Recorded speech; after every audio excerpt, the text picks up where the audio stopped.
ఈ ప్రజాపతి కుమార్తెలు సర్వవిధాలా యోగ్యులు. మన సుపుత్రునకు తగిన కన్యారత్నాలు. నమో బ్రహ్మదేవాయ నమః. నమో బ్రహ్మదేవాయ నమః. బ్రహ్మదేవ, ఆ ఒక్క వరం, అదే చిరంజీవత్వం, మృత్యుంజయత్వం తప్ప మరెన్ని వరాలైనా ఇవ్వగలరు కదా? తప్పక అనుగ్రహిస్తాను తారకాక్ష. మాకు మయబ్రహ్మతో 3 విశిష్ట నగరాలు నిర్మించి ఇవ్వండి. ఈ తారకాక్షుడికి సువర్ణ నగరం, మా విద్యున్మాలికి రజిత నగరం, ఆ కమలాక్షుడికి ఆయస నగరం వజ్ర సదృశ బలంతో నిర్మించి ఇవ్వండి. మమ్ము ఎదిరించి జయించాలంటే 3 నగరాలను ఒకే మారు ఒకే బాణంతో ఛేదించి మమ్ము వధించగలగాలి. తారక కుమారులారా, నాచే సృష్టించబడే ఈ 3 నగరాలు 3 లోకాలలో నిలకడ లేక తిరుగుతూ ఉంటాయి. ఆ త్రిపురాసురుడు మయబ్రహ్మ తోడ్పాటుతో సకల జన సంక్షోభకారకులవుతున్నారు. భద్రాత్మక, నీవే సర్వలోకాలను లోకస్తులను సంరక్షించాలి. దేవర్షి, త్రిపురాసురుల ధూర్తత్వం క్షమార్హం కాదు. కాని సురాసుర నాయకులు వారిని జయించడం అసాధ్యం. తమకు అసాధ్యమా ప్రభు? మహేంద్ర, వారిప్పటి వరకు పుణ్యజీవనులు, ధర్మవర్తనులు, సుకృతాత్ములు. వారు వజ్జులు కారు.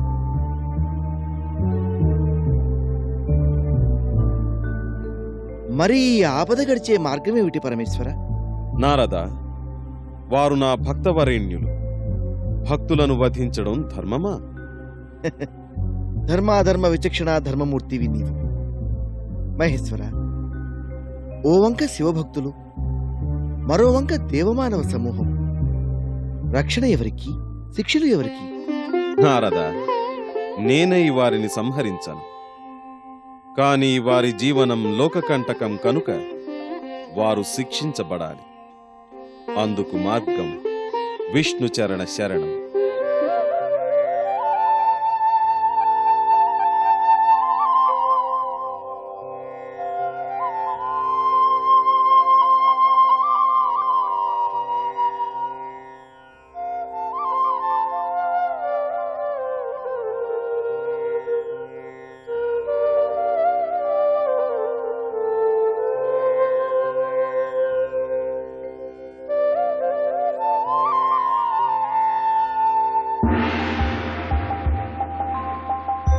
నారాయణ నారాయణ.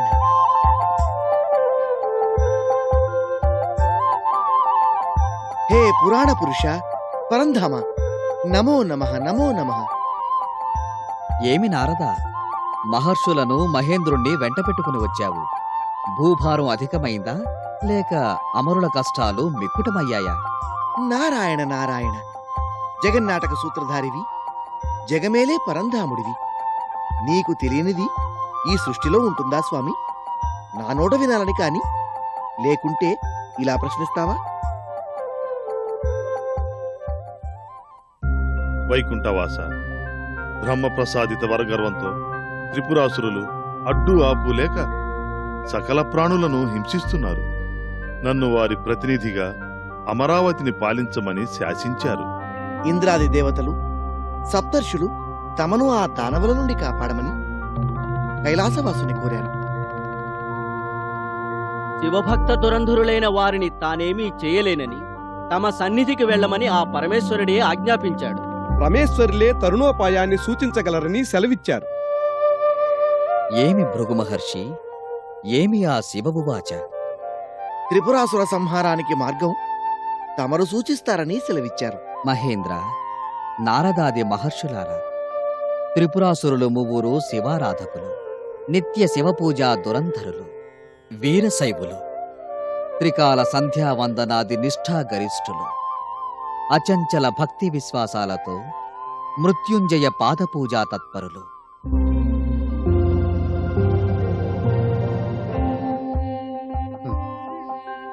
రవికిరణ ప్రసరణమైన చోట చీకటి నిలవలేదు. ఆర్షధర్మాచరణ పరాయణులకు ఆపదలుండవు.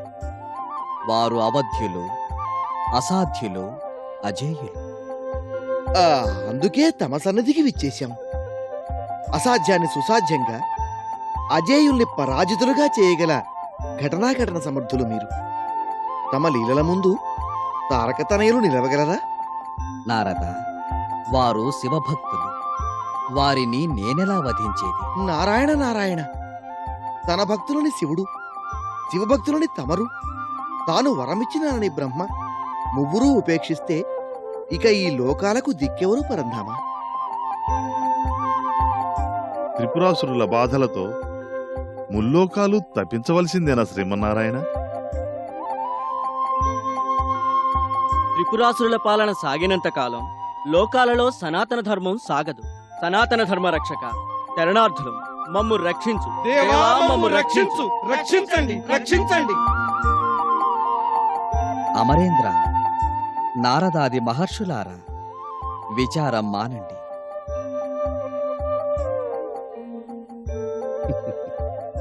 మాయోపాయంతో త్రిపురాసురులను ధర్మకర్మ భ్రష్టులను చేస్తాను. నియమనిష్టాదూరులను భోగపరాయణులను చేస్తాను. శివారాధన మాని సుఖలాల సత్వంతో ముప్పొద్దులు కామక్రీడా వినోదులయ్యేలా చేస్తాను. వేదధర్మ బాహ్యులను చేస్తాను. అప్పుడా రాక్షసులు తారకాక్షుడు, విద్యున్మాలి, కమలాక్షుడు అగ్నిలో పడిన శలభాల్లా దుష్కర్మ దహితులై పరమేశ్వరుడి ఏకైక బాణప్రయోగంతో ఏకకాలంలో మరణిస్తారు. త్రిపురాలు దగ్ధమవుతాయి. మదనాంతకుడే త్రిపురాంతకుడు కాగలడు. ఇక నిశ్చింతగా వెళ్ళిరండి. ఆహా, నారాయణ, పరమానందం పరంధామ, పరమానందం.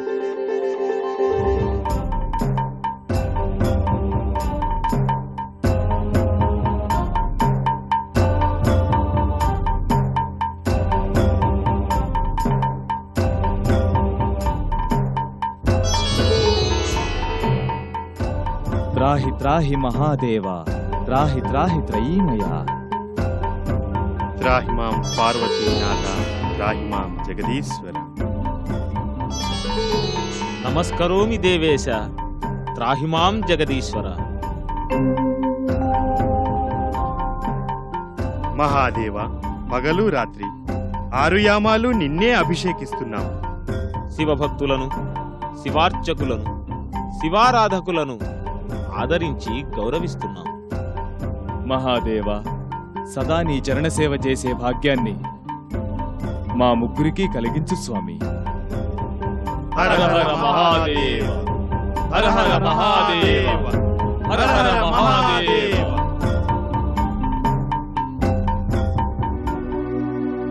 దైత్య గురువులకు ప్రణామములు. రాజద్వారే రాజగృహే సర్వదా సర్వదా దిగ్విజయోస్తు.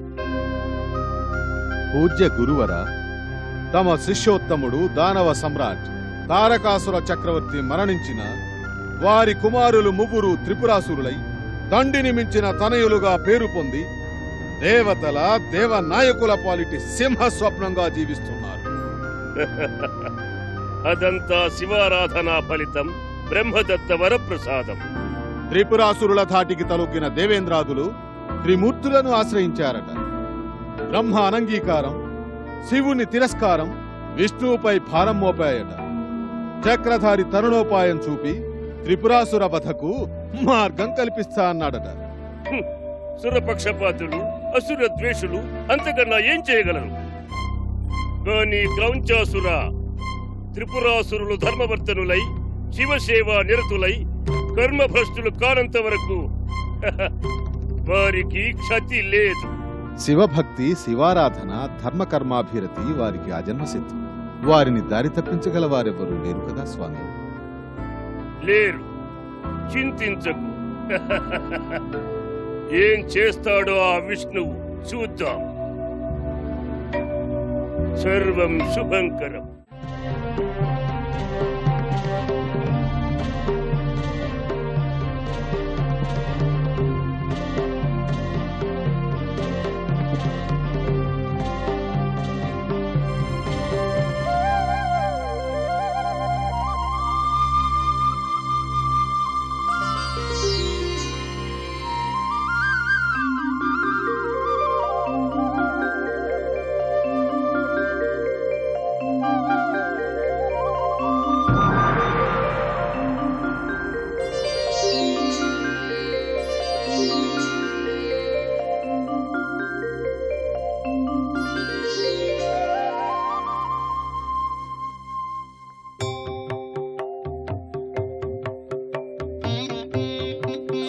ప్రభు పద్మనాభ పంకజనయన పన్నగశయన నమో నమః నమో నమః.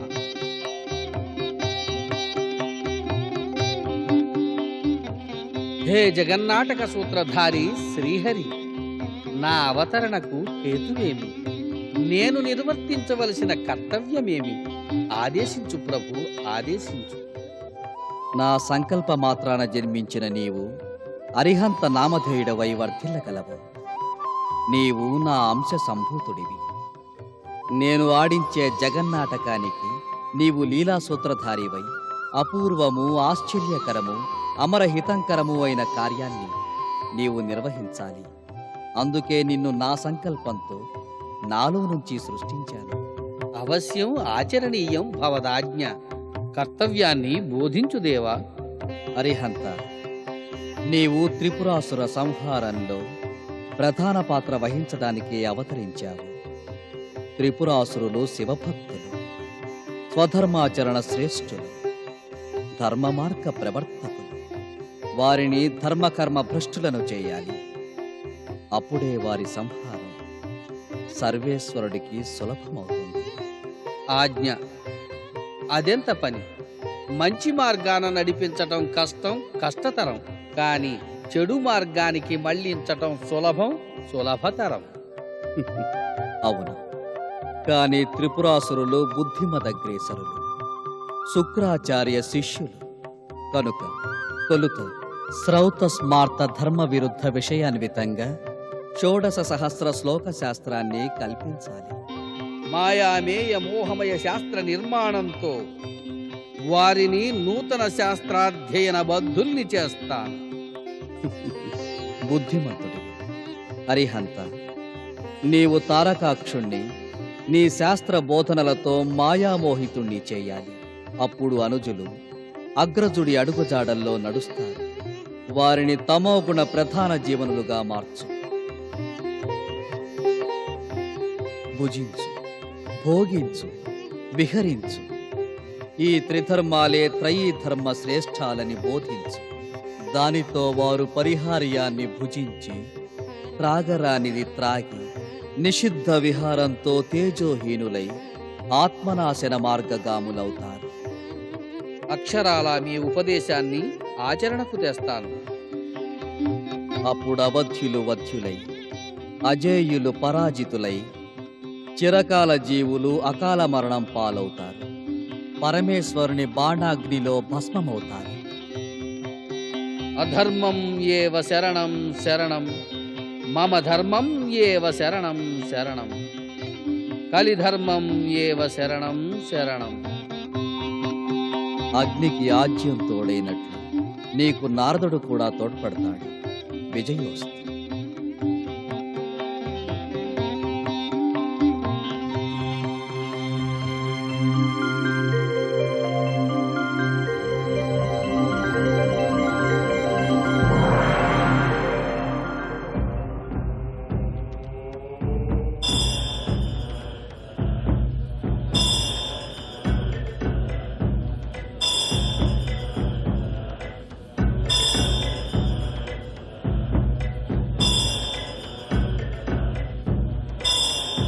జై అరిహంతాయ నమః. జై జై అరిహంతాయ నమః.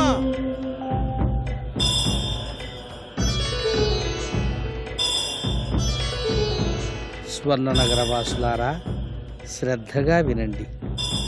ఆనందాన్ని విడనాడి అనవసరమైన పూజలతో, వ్రతాలతో, నోములతో దేహాన్ని, దేహాశ్రితుడైన జీవుణ్ణి కష్టపెడుతూ కష్టాల పాలవుతున్నారు.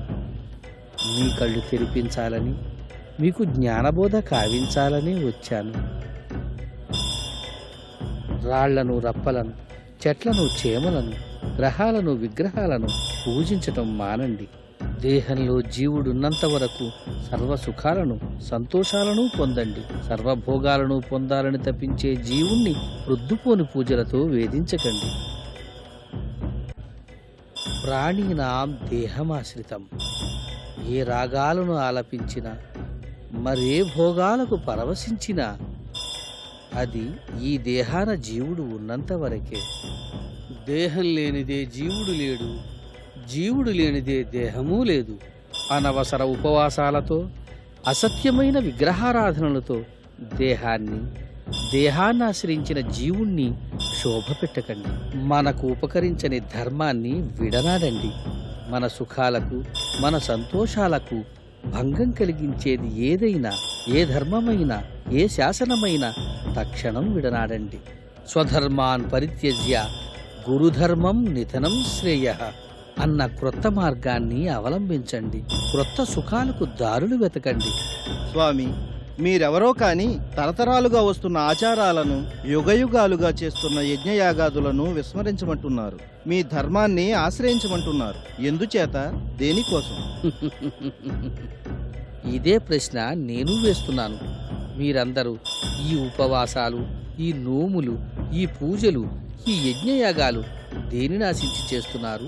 ఏం పొందాలని చేస్తున్నారు? మోక్షాన్ని ఆశించి. మోక్షం అంటే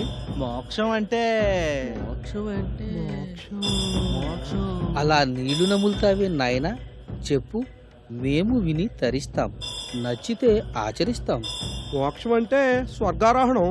అక్కడ లభించేది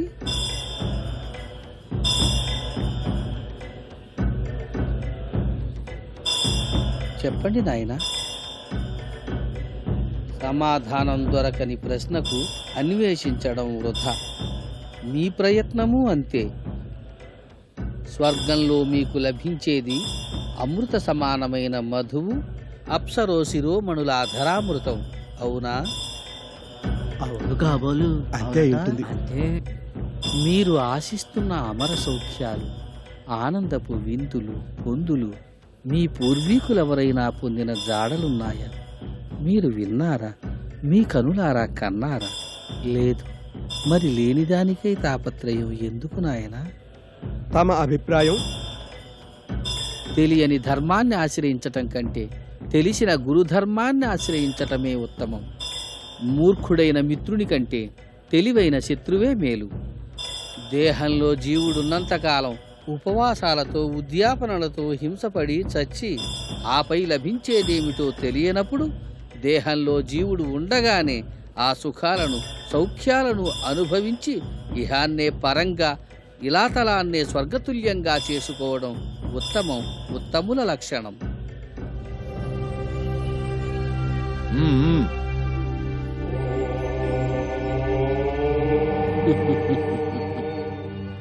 మీ ఆశ్చర్యాన్నే నా ఆనందంగా మలుచుకుంటాను.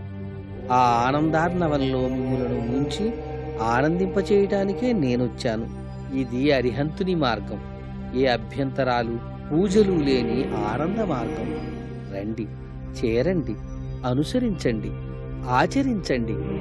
ఆనంద శిఖరాలను అధిరోహించండి. సకలం ఆనందమయం, సర్వం ఆనందమయం. ఆనందం శరణం శరణం, అరిహంత శరణం శరణం. స్వధర్మాన్ పరిత్యజ్య గురుధర్మం ఏవ శరణం శరణం. ఇక చాలే ఆపవయ్యా కపట సన్యాసి నీ బోధన.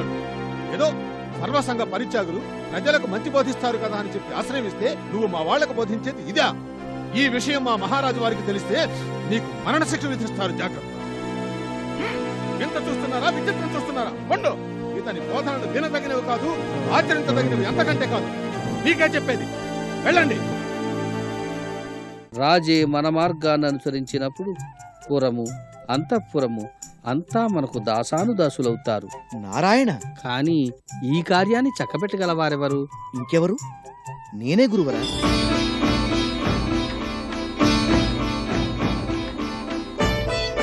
ఒకరు సృష్టికర్తట, ఇంకొకరు స్థితికర్తట, మరొకరు లయకారకుడట. రాక్షసేంద్ర, మా తండ్రి జగన్నాటక సూత్రధారి అయిన మా తాత శివుడు కలిసి ఆడుతున్న కపట నాటకమిది. స్వామి సేవను విడనాడి ఆ చరణార విందములకు దూరమైన నాడే త్రిపురాసురులు తమ మరణానికి తామే ముహూర్తం నిర్ణయించుకున్నారు. త్రిపురాలు దగ్ధమవుతాయి, త్రిపురాసురులు మరణిస్తారు, సకల లోకాలలో శాంతి చేకూరగా